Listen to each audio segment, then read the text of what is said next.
This story happened around 10 years ago, and it still gives me chills whenever my aunt tells me about it.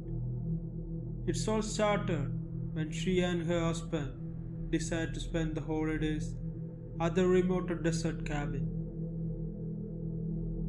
My aunt and her husband Mike bought a small cabin in the Arizona desert 10 years ago. It was a fixer-up, but they loved the isolation it provided. They thought it would be a perfect place for a quiet Christmas, away from the hustle and bustle of city life. Everything was fine that first night, until they stepped outside after dinner to look at the stars. It was a typical desert evening, cold with a crisp, clear sky, and the stars seemed to go on forever.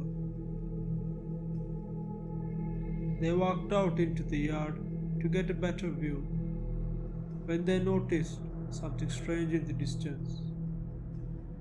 There were lights flickering, almost like Christmas lights off in the distance. But the thing was, there was nothing out there, no houses, no nearby towns, just miles of desert. The lights were coming from a direction where they shouldn't have any. At first, they thought it was someone's vehicle passing by, but the light didn't move. They stayed fixed in one place, blinking on and off like a strange, rhythmic pattern.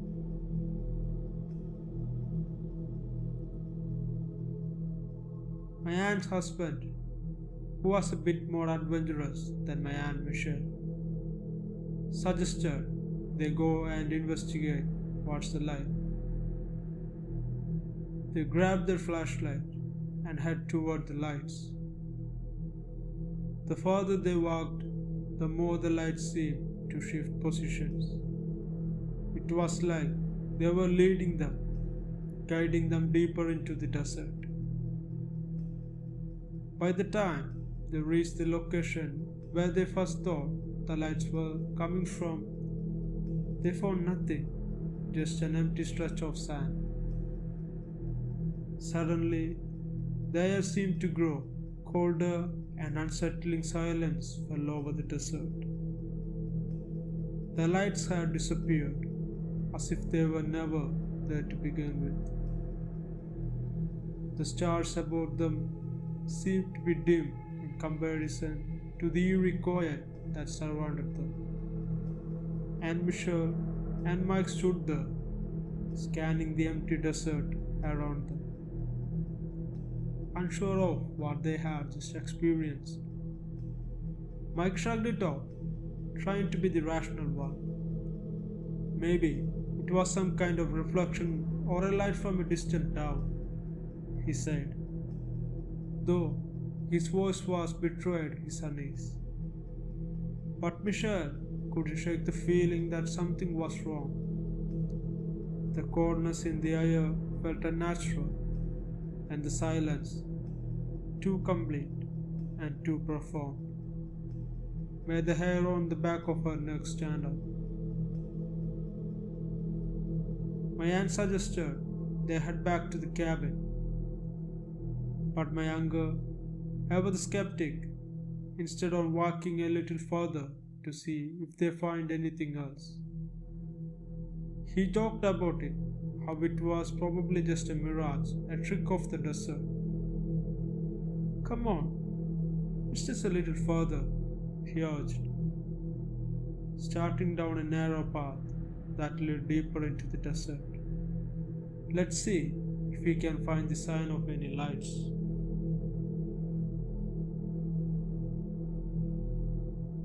At last, my aunt decided to follow him, but with each steps, she grew more and more uneasy. There was something about the desert at night felt alive, too alive, as though it was watching them. As they walked, Michelle couldn't help but glance back over her shoulder. The silence had returned, but this time it felt heavy and oppressive. After about 10 minutes of walking, they both came upon a small clearing surrounded by cactus and low shrubbery. In the center of the clearing, there was a large, twisted tree that didn't seem to belong there. Its branches were dark and crooked, and it looked as though it had been shaped by something far beyond the force of nature. But it was the figure standing behind the tree made my aunt's blood run cold. At first, it looked like a person, someone standing in the shadows, just barely visible in the dim light. But my aunt adjusted her eyes. She realized something was horribly wrong.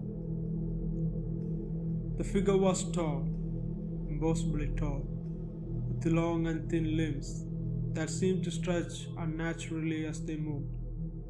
The figure's face, what she could make out of it, was grotesque, with hollow eyes that shimmered in the faint starlight. The skin was stretched tight across its skull, almost like it was too small for its face. And there, right in the middle of its forehead, was a jagged scar, a dark line that seemed to pulse with an ominous energy. The figure tilted its head and looked towards them, and that's when my aunt saw it. The skin of its face began to shift, as though it were melting or stretching into something else. It was a face that shifted from one form to another. 1 minute human, the next minute something far more monstrous, like an animal or something entirely alien. The creature's mouth twisted into an awful grin-like smile, revealing rows of sharp teeth. "Mike," my aunt whispered, her voice barely audible, "we need to leave now." Mike, however, seemed transfixed by the figure. He took a hesitant step forward, squinting his eyes, trying to make sense of what he was seeing. "It's just someone playing a prank," he muttered, though there was a nervous tremor in his voice now. The figure suddenly let out a low growl, a sound that didn't belong to any animal Michelle had ever heard. It was guttural, like a mixture of human and animal noises, twisted into something unnatural. The growl echoed in the desert, bouncing off the wall of the canyon in the distance.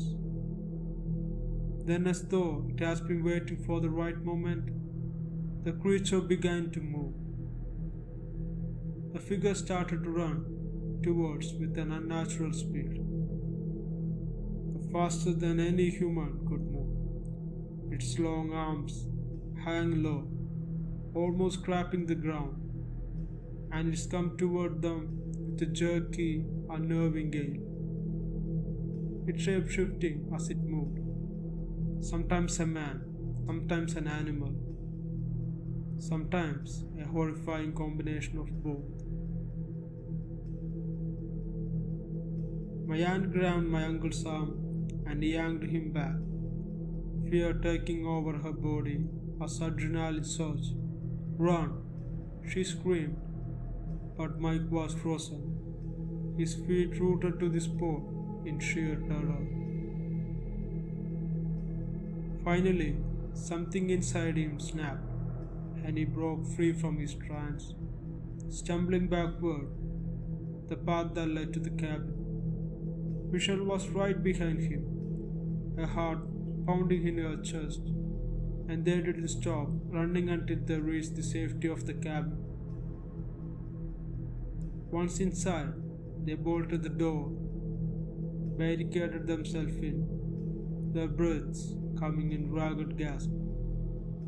The air inside the cabin felt suffocating, but it was better than being out there in the open with that thing roaming outside. For the next few hours, they sat in silence, listening for any sound outside. They didn't hear the creature approach, but every now and then, Michelle would catch a glimpse of something moving just beyond the windows in a far distance. It wasn't until the first light of dawn crept through the windows they felt safe enough to venture outside. The lights, the creature, and the twisted figure, everything was gone. They never spoke much about what happened that night. It was as if they were both too terrified to acknowledge it fully. In the days that followed, they tried to go on with the holiday, but neither of them could shake the feeling that they were not alone. And Michelle, especially, became a shell of the person she had been before. She had always been tough, pragmatic, but after that night, she couldn't shake the feeling that something dark and evil had followed them back to the cabin. It wasn't until years later she opened up to me about this encounter that I understood just how deeply it had affected her. I could hear the fear in her voice, even now, years after the event, and after hearing her story, I couldn't deny it. What they saw that night in the desert wasn't a trick of her mind or a hallucination. It was something real, something far older and far darker than any of us would understand. It was something real, something far older and far darker than any of us would understand. Hope you guys liked this video. If you did, please consider subscribing to this channel and enable the bell icon so you don't miss new uploads. And also check out other videos in this channel too. Like them and share them. And if you have any suggestions or any improvements I need to make in this channel, please post them in the comment section. Till next time, this is Malayali WENDIGO. Bye.